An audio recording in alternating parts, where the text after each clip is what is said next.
ఇక్కడ మనకి వీరాంజనేయ స్వామి దర్శనమిస్తారు. సో వీరాంజనేయ స్వామి యొక్క ప్రత్యేకత ఏంటి అంటే అష్ట ఐశ్వర్యాలు, ఆయుర ఆరోగ్యాలు అందరికీ సిద్ధిస్తాయి, సిద్ధించాలి అని ఇక్కడ చాలా మందికి కూడా అలాంటివి సిద్ధించాయని చెప్పి భక్తుల నమ్మకం.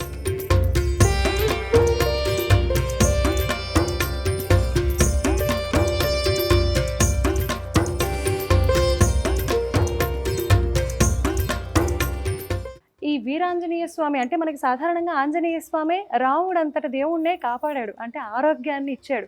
అది అలాంటిది మరి మనందరికీ ఇవ్వకుండా ఎలా ఉంటారు? వీరాంజనేయ స్వామి యొక్క గొప్పతనమే అది. మనందరికీ కూడా అష్టైశ్వర్యాలు, ఆయురారోగ్యాలు సిద్ధిస్తాయి ఆయనని దర్శనం చేసుకున్నంతనే. అంతేకాకుండా ఇక్కడ ఒక సంఘటన కూడా జరిగిందంట. క్యాన్సర్ పేషెంట్తో ఒక పర్సన్ చాలా బాధపడుతున్నారంట.